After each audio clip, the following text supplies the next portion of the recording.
Hello दोस्तों, book ज्ञान channel पर आपका स्वागत है।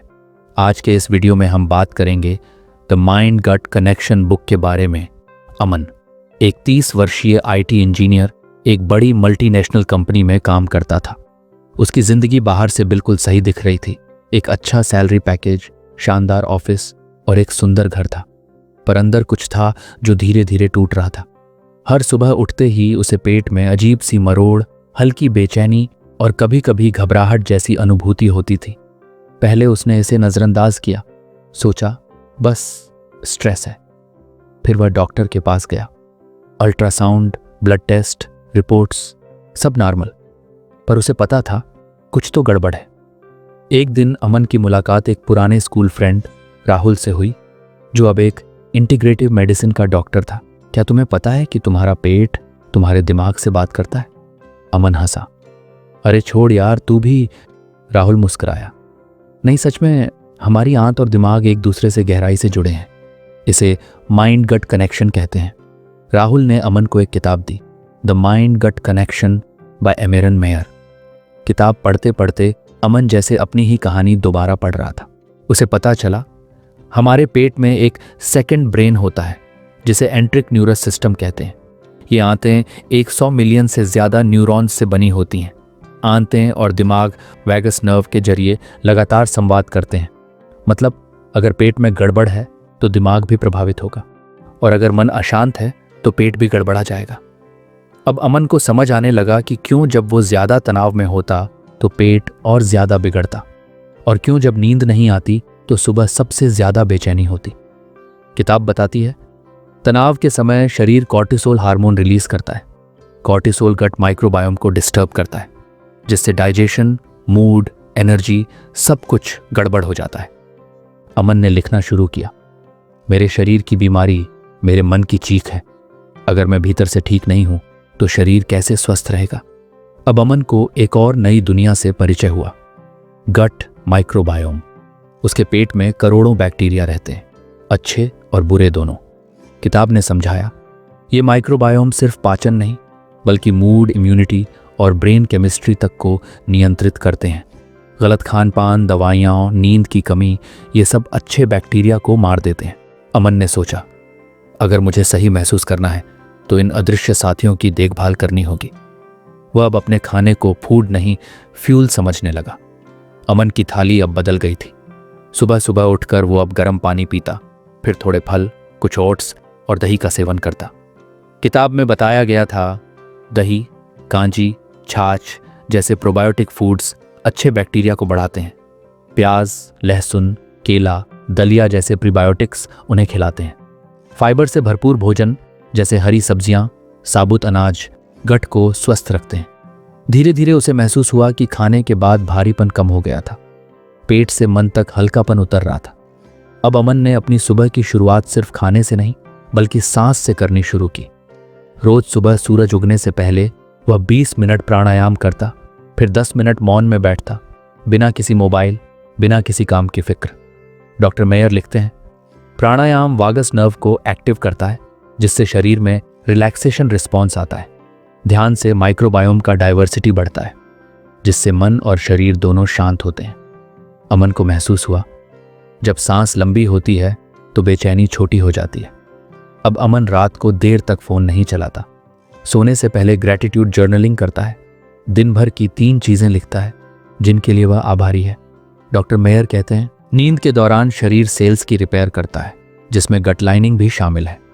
नींद पूरी ना हो तो गट में सूजन, खराब पाचन और मानसिक थकावट होती है। अब अमन हर रात एक संकल्प लेकर सोता, मैं अपने शरीर से प्रेम करता हूँ, मैं अपने माइक्रोबायोम की रक्षा करता हूँ। अमन को अब एहसास हुआ कि उसका दुख, उसकी घबराहट केवल मन की उपज नहीं थी, ये सब उसके गट की भाषा थी। जब भी वो डरा हुआ महसूस करता, जब भी कोई पुराना डर उभरता, उसे अब पेट में खिंचाव जैसा लगता। किताब कहती है हमारी भावनाएं और गट केमिस्ट्री एक दूसरे से सीधे जुड़ी हैं। उदासी, घबराहट, गुस्सा, ये सब शरीर में हार्मोन और न्यूरोट्रांसमीटर के जरिए महसूस होते हैं। अब अमन ने लिखना शुरू किया। हर भावना को, हर डर को, हर बेचैनी को वो अब अपने शरीर की बात सुनने लगा था। अगर आपको हमारी बुक समरी पसंद आती है तो इस चैनल को सब्सक्राइब करके हमें सपोर्ट करें। 6 महीने बीत चुके थे। अमन अब वही अमन नहीं रहा। उसके चेहरे पर पहले से ज्यादा सुकून था। अब वह अपने शरीर को टूल नहीं, टेम्पल मानता था। वो रोज अपनी आत्मा से बात करता था, श्वासों के जरिए। अब उसका पेट उसका दुश्मन नहीं, उसका सबसे करीबी दोस्त बन गया था। उसने राहुल को मैसेज किया, किताब नहीं दी थी यार, तूने मुझे एक नया जीवन दे दिया। राहुल ने जवाब दिया, और अब तेरा शरीर एक गीत बन चुका है, माइंड एंड गट के बीच संतुलन का। उसे बजने दे रोज। अमन अब सिर्फ अपने लिए नहीं जीता था। उसने एक ब्लॉग शुरू किया, शरीर की आवाज, जहां वह अपने अनुभव लिखता, लोगों के सवालों के जवाब देता और डॉक्टर मेयर की किताब से मिली सीख साझा करता। उसके पास अब हर हफ्ते मेल आते, अमन भाई आपने मेरी जिंदगी बदल दी। उसने जाना कि बीमारी अकेले नहीं आती, वह समाज, लाइफस्टाइल और हमारी सोच का आईना होती है। और अब वह हर सुबह एक नई प्रार्थना के साथ उठता था, हे मेरे शरीर, तेरे हर संकेत को अब मैं सुनूंगा। मैं तुझे दवा नहीं, ध्यान दूंगा, तुझे दबाऊंगा नहीं, अपनाऊंगा। इस तरह एक बेचैन पेट से शुरू हुई कहानी अब एक जागृत जीवन का गीत बन चुकी थी। और अमन अब उस संगीत को हर दिल तक पहुंचाना चाहता था जो माइंड और गट के बीच धड़कता है। अमन अब समझ चुका था कि शरीर सिर्फ एक रसायनशाला नहीं, बल्कि एक ऊर्जा क्षेत्र है, जहां हर भावना, हर विचार, हर आहार एक कंपन पैदा करता है। डॉ मेयर की किताब ने उसे विज्ञान सिखाया, पर अनुभवों ने उसे ध्यान की गहराई दिखाई। अब जब वह भोजन करता तो पहले 5 बार गहरी श्वास लेता और खाना ध्यानपूर्वक खाता, क्योंकि अब वह जान चुका था अगर भोजन करते समय हम टीवी देख रहे हों या गुस्से में हों तो पाचन मंद हो जाता है। अगर हम कृतज्ञता के साथ भोजन करें तो गट एंजाइम्स ज्यादा सक्रिय होते हैं। हर निवाला सिर्फ पोषण नहीं, एक ऊर्जा है जो शरीर को नहीं, आत्मा को भी छूता है। इसलिए अब वह खाता कम था, पर हर कौर में ध्यान ज्यादा होता था।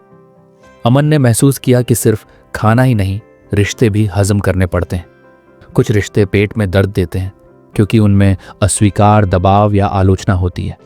कुछ रिश्ते बाम जैसे होते हैं जो पेट को भी और आत्मा को भी शांत कर देते हैं। अब वह रिश्तों को भी पचाने लगा था।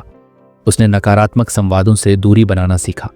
उसने ना कहना सीखा ताकि उसका शरीर हाँ कह सके जीवन को। उसने रिश्तों में भी माइक्रोबायोम जैसी विविधता ढूंढनी शुरू की। कुछ लोग नमक जैसे, कुछ मिठास जैसे, कुछ जरूरी कड़वाहट जैसे। अब अमन सिर्फ एक ब्लॉगर नहीं, एक गाइड बन गया था।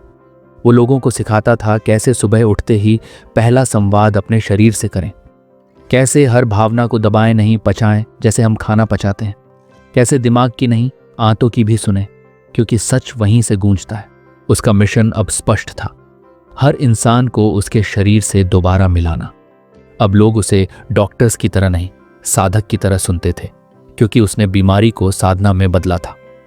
माइंड गट कनेक्शन, एक किताब, एक दोस्त की सलाह और एक बेचैनी से शुरू हुई यात्रा अब लाखों के जीवन में प्रकाश बन रही थी। और अमन जानता था ये अंत नहीं, ये तो बस शुरुआत है। अब वो हर सुबह अपनी डायरी में सिर्फ एक ही वाक्य लिखता, आज मैं अपने भीतर उतरूंगा, क्योंकि वहीं सबसे गहरी चिकित्सा है। अब अमन ने महसूस किया कि अकेले जागना काफी नहीं। जब तक समाज नहीं जागेगा तब तक शरीर की पीड़ा एक सामूहिक चुप्पी बनी रहेगी। उसने एक कम्युनिटी बनाई, गट एंड माइंड सर्कल, जहां लोग हर रविवार ऑनलाइन मिलते, अपनी कहानियां बांटते, डॉक्टरों और योग शिक्षकों से संवाद करते। वहां कोई डॉक्टर की सफेद कोट में नहीं बैठता था। वहां सब इंसान थे, दर्द में पके हुए और समझ से जुड़े हुए। वहां किसी की IBS की कहानी थी तो किसी की एंग्जाइटी से जंग, लेकिन सबकी एक साझा भाषा थी, सुनना और समझना।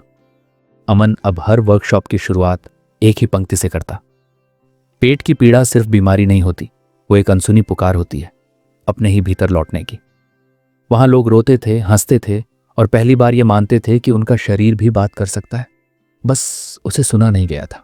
अब अमन सिर्फ एक ब्लॉगर नहीं था, बल्कि एक आवाज बन चुका था उन हजारों लोगों की जो अपने शरीर की भाषा को अनसुना कर चुके थे। उसने देखा कि आधुनिक विज्ञान और प्राचीन आध्यात्म दोनों एक ही बात कहते हैं, बस भाषा अलग होती है। डॉ मेयर की किताब कहती है, गट एक संवेदी अंग है जो हमारी भावनाओं को भी पचाता है। और अमन को ध्यान में बैठे हुए अनुभव होता। मन को शांत करने का रास्ता पेट से होकर जाता है। उसने आयुर्वेद, वेदांत, योग और न्यूरोसाइंस को मिलाकर एक माइंड गट ध्यान विकसित किया, जिसमें शरीर, श्वास और भावनाओं का संतुलन होता था। अब हर रविवार वह ऑनलाइन ध्यान सत्र करता, जिसमें देश विदेश से लोग जुड़ते। एक शाम अमन के पास एक ईमेल आया, एक माँ का संदेश। मेरे बेटे को IBS, इरिटेबल बाउल सिंड्रोम था। दवाएं काम नहीं कर रही थी, लेकिन जब उसने आपके लेख पढ़े और गट ध्यान किया तो पहली बार उसने कहा, माँ, मेरा पेट शांत है। अमन की आंखें भर आईं। वो जानता था ये सिर्फ शरीर नहीं था जो ठीक हो रहा था, ये आत्मा थी जो अपनी भाषा वापस पा रही थी। कभी जो आंसू उसकी तकलीफ का चेहरा थे, अब वही आंसू कृतज्ञता का आशीर्वाद बन चुके थे। अगर तुमने ये बुक समरी यहां तक सुनी है तो शायद तुम्हारा शरीर भी तुमसे कुछ कहना चाहता है। शायद तुम्हारे भीतर भी एक अमन है जो मुस्कुरा रहा है लेकिन भीतर से थका हुआ है। तो आज एक छोटा कदम उठाओ। सुबह उठकर 3 गहरी सांसें लो और अपने पेट पर हाथ रखो। पूछो, तू कैसा है मेरे दोस्त? और जो जवाब आए उसे महसूस करो।